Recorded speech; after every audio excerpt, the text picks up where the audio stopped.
தீபாவளிக்கு அப்புறம் 6 நாள் சஷ்டி. இது நான் கல்யாணத்துக்கு முன்னாடியிலருந்தே ஃபாலோ பண்ற ஒரு விஷயம்.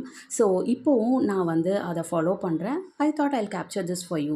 காலையில ஏஞ்சதும் ஒரு 5000 ஸ்டெப்ஸ் வந்து நம்ம புதுசா வாங்குன வாக் பேட்ல கிளாக் பண்ணியாச்சு. ஸோ, இது ஆல்மோஸ்ட் ரெகுலரா வந்து நான் பண்ணிட்டுருக்கேன். It helps me to do my exercises indoor. அதுக்கப்புறம் நம்ம மாடியில பூத்த பூவெல்லாம் வந்து ஃபர்ஸ்ட்டு எப்பவுமே நம்ம பிள்ளையாருக்கு தான் வைப்போம். அதுக்கப்புறம் இது எங்களுடைய ஒரு மினி பூஜா யூனிட். என்ன தெரிஞ்சவங்களுக்கு தெரியும். I do believe in the supreme power. அந்த ப்ராசஸ் மேலே எனக்கு பெரிய நம்பிக்கை இல்லை. இதை இப்படி தான் பண்ணணும், அதை அப்படி தான் பண்ணணும். ஸோ ஜென்ரலாக வந்து எல்லா விஷயமும் ஐ டூ இட் மை வே. நான் நினைக்கிறது என்ன அப்படின்னா, இந்த ப்ராசஸ் எல்லாமே வந்து நமக்குள்ள ஒரு டிசிப்ளின் உருவாகிறதுக்கு தான் வந்து ஃபாலோ பண்ணுறோம். ஸோ அதை நான் மைண்டில் வச்சுக்கிட்டு தான் வந்து எல்லாத்தையும் வந்து பண்ணுறேன்.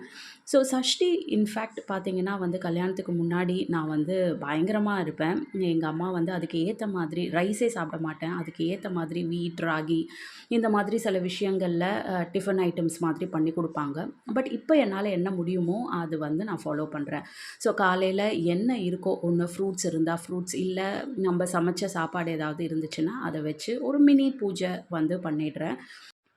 நான் செய்கிற வேலை தான் கம்ஸ் ஃபர்ஸ்ட் ஃபார் மீ. அந்த டைமுக்கு ஏற்ற மாதிரி தான் பூஜை எல்லாம், பூஜையோட ஸ்கெட்யூல் எல்லாமே.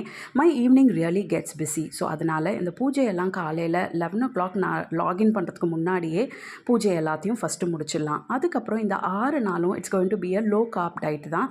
Strictly no non veg. ஆனால் இந்த 6 நாளைக்குள்ளே ஒரு 600 தடவை நான் சதீஷ்க்கு ரிமைண்ட் பண்ணணும். இந்த 6 நாள் நம்ம நான்வெஜ் சாப்பிட மாட்டோன்ட்டு. காலையில் பூஜை முடிச்சுட்டு அதுக்கப்புறம் நான் சொன்ன மாதிரி லோ கார்ப் டயட்டு தான். மேக்ஸிமம் வந்து ரைஸ் நான் வந்து சாப்பிட மாட்டேன். ஸோ அதுக்கு ஏற்ற மாதிரி நம்மளோட குக் வந்து ஃபுட் எல்லாம் வந்து செஞ்சுருக்காங்க.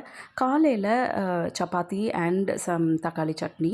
மத்தியானம் சதீஷ்க்கு ஆஸ் யூஷுவல் ரைஸ். பட் எனக்கு வந்து மில்லட்ஸில் கொஞ்சம் உப்புமா பண்ணியிருக்காங்க. ஸோ அதில் நான் குழம்பு, சாம்பார் எதுனாலும் போட்டு சாப்பிட்ருவேன். So this is how it's going to be for all the 6 days. And night அந்த சப்பாத்திலே ஒன்று எடுத்து வச்சு சாப்பிட்டுடுவேன். So this is how my day 1 of Sashti started. Let's catch up